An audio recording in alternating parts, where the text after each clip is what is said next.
The Free Aceh Movement, Indonesian, Gerakan Aceh Merdeka or simply GAM, ASNLF, Geurakan Aceh Meurdèka, also known as the Acheh-Sumatra National Liberation Front, ASNLF, was a separatist group seeking independence for the Aceh region of Sumatra from Indonesia.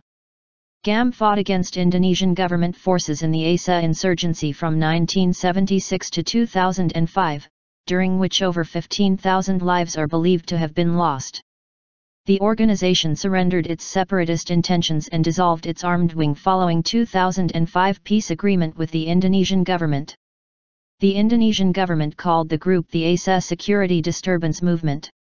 The conflict in Aceh stems from several major factors including historical mistreatment, disagreements over Islamic law, discontent over the distribution of Aceh's natural resource wealth, and the increase in the numbers of Javanese people in Aceh. During the era of Dutch colonization in the 1800s, Aceh was a center of resistance against Dutch colonial rule. The Acehnese resisted Dutch forces.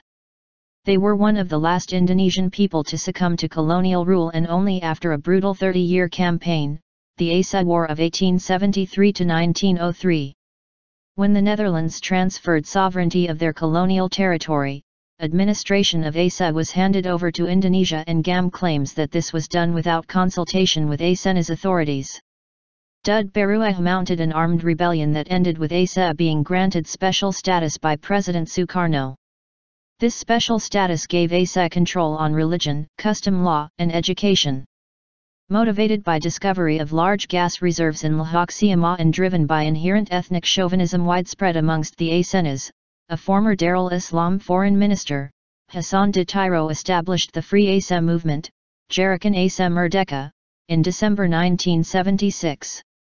The small movement carried out its first attack on Mobil oil engineers in 1977, killing one American engineer. Due to this incident, GAM came under the attention of central government, who sent small units of counter-insurgency troops that successfully crushed the movement. Ditiro was nearly killed and was forced to flee to Malaysia, while all members of his cabinet were either killed or forced to flee abroad by 1979. Since its inception, GAM has gone through 3 stages or 3 rises and falls. The first was at its birth in 1976 to the year 1979, when it was almost wiped out. The second rise and fall was in 1989 to the early 90s, when it received funding and training from foreign countries. The third rise was a result of finally gaining widespread support throughout Aceh as a result of donations and extortion in a large group of potential soldiers who had lost relatives in the previous uprising. GAM-I. At first, the guerrilla war of GAM was quite unsuccessful. By 1977, the central government appeared to have entirely neutralized the group, for the early GAM efforts were mainly directed at the local ExxonMobil gas plant. Ditiro had connections with the petroleum industry and even bid, via a tender process, on a contract to build a gas pipeline, which was beaten by the gas giant Bechtel. The reason for this failure was a lack of popular support from both within Aceh and from international sources. President Suharto was favored by countries such as America due to his anti-communist policies during the Cold War period. GAM-II. The group renewed its activities in the 1989, apparently with financial support from Libya and Iran, fielding around 1,000 soldiers. This training from overseas meant that GAM soldiers were much more organized and better trained than the previous insurgency. To counter this new threat, Aceh was declared an area of special military operations, Daerah Operasi Militer, or DOM, in 1989. Special counter-insurgency troops were sent in and Aceh was locked down. Villages that were suspected of harboring GAM operatives were burnt down, and family members of suspected militants were kidnapped and tortured. Amnesty International called the military response shock therapy, and it is believed 7,000 human rights abuses took place during DOM. Citation needed. GAM forces have also been suspected of human rights abuses. Extrajudicial executions of suspected military informants and targeting of civilian infrastructure such as schools have both been attributed to GAM operations. In 1996, the Indonesian government announced the end of GAM, as the counter-insurgency operations had effectively destroyed GAM as a guerrilla force. Surviving GAM members were forced to hide in Malaysia. The fall of Suharto in 1998 and the decision of his successor President Yusuf Habibie to withdraw troops from Aceh as part of democratic reform gave space for GAM to re-establish itself, recruiting youths by exploiting brutality stories of Indonesian military. Increasing violence beginning in 1999 by GAM rebels against government officials and Javanese residents, buoyed by massive weapons smuggling from Thailand by the GAM, led to an increase in military presence. Troop numbers are believed to have risen during the rule of Megawati Soekarno Putri. In 2001-02 the combination of military and police forces in Aceh had grown to about 30,000. In 1 year this number jumped to 50,000 operating in what the International Crisis Group called a virtual legal vacuum. The security crackdowns during this time resulted in several thousand civilian deaths. The government launched a large 2003-04 Indonesian offensive in Aceh against the GAM in 2003 with some success. Peace negotiations. The leaders of GAM, Hassan Ditiro, and his chief deputy, Zaini Abdullah, and Malik Mahmud lived in exile in Stockholm, Sweden for most of the 1980s and 1990s. The group's main Indonesian spokesman was Abdullah Syafi'i Damatong. In the late 1990s GAM began peace talks with Jakarta, brokered by the Swedish government. In 1999 it was reported that the group had split into two factions, ASNLF, representing the original group, and the Free Aceh Movement Government Council, MP GAM. This was denied by GAM spokespersons but was widely reported in the Indonesian media. On December 2002, GAM and GOI signed a breakthrough cessation of hostilities agreement, COHA, which only held for a few months before violations started occurring. The mediator in these negotiations, the Henry Dunant Center for International Dialogue, HDC, did not have proper monitoring and enforcing mechanisms to enact sanctions for violations. In 2002 to 2004, the GAM was severely hit by a series of government offensives in which the organization lost approximately 50% of its members including its commander, Abdullah Syafi'i Damatong, who was killed in a military ambush on January 2002.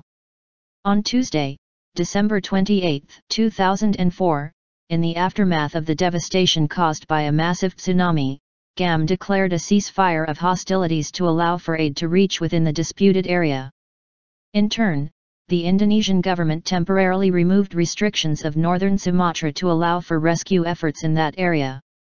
Other Aceh separatist groups exist and there was some tension between them and GAM over tactics and GAM's monopoly of negotiations with the government. On February 27, 2005, the Free Aceh Movement and the delegation of the Indonesian government started another round of peace talks in Vantaa, Finland, moderated by former Finnish President Martti Ahtisaari. On July 16, 2005, the Indonesian Minister of Communication and GAM announced a peace deal to end the 30-year insurgency. The peace agreement was officially signed on August 15 by Chief Indonesian Negotiator Hamid Awaludin and GAM leader Malik Mahmud. Under the terms of the agreement, both sides agreed to cease all hostilities immediately. GAM also agreed to disarm, while the government pledged to withdraw all non-local military and police by the end of 2005. An Aceh monitoring mission was set up by the EU and ASEAN to oversee the process of disarmament and the reintegration into society of GAM members. A presidential decree granted amnesty to about 500 former GAM members who were in exile in other countries, and unconditionally released about 1,400 members who had been jailed by the government. The government agreed to facilitate the establishment of Aceh-based political parties. This had been one of the most contentious issues in previous negotiations. A Truth and Reconciliation Commission will be organized. On the question of the uneven distribution of income, it was settled that 70% of the income from local natural resources will stay within Aceh. On December 27, 2005, the leaders of the Free Aceh Movement announced that they had disbanded their military wing. The action, which took effect immediately, follows from earlier peace talks and the destruction of 840 weapons by international observers. Free Aceh Movement commander Safian Dud told reporters, "The Aceh National Army is now part of civil society, and will work to make the peace deal a success." As a sign of how the peace process was progressing, the founder of Aceh's separatist rebel movement, Hassan Ditiro, returned to Indonesia on October 11, 2008 after nearly 30 years in exile. 2006 elections. During the election of December 11, 2006, the Free Aceh movement temporarily split into two factions, each supporting its own candidate for governorship. One side supported Zaini Abdullah's brother, and the other side supported Irwandi Yusuf, a former GAM negotiator. Irwandi Yusuf got more support from the grassroots level and won the election. The losing faction proceeded to bide its time, aiming to make a comeback in the next gubernatorial election in Aceh due at the end of Irwandi's 5-year term in 2011. In the event, the gubernatorial election due to be held at the end of 2011 was delayed by procedural squabbling as different factions scrambled for advantage. The elections took place in April 2012. 2012 elections. The 2012 election, held on April 9, was largely a continuation of post-agreement rivalries between former GAM leaders, with Zaini Abdullah having returned from exile and entered into the contest for the governorship against Irwandi. Zaini Abdullah, with the strong support of the Aceh Party, won the election with a substantial majority.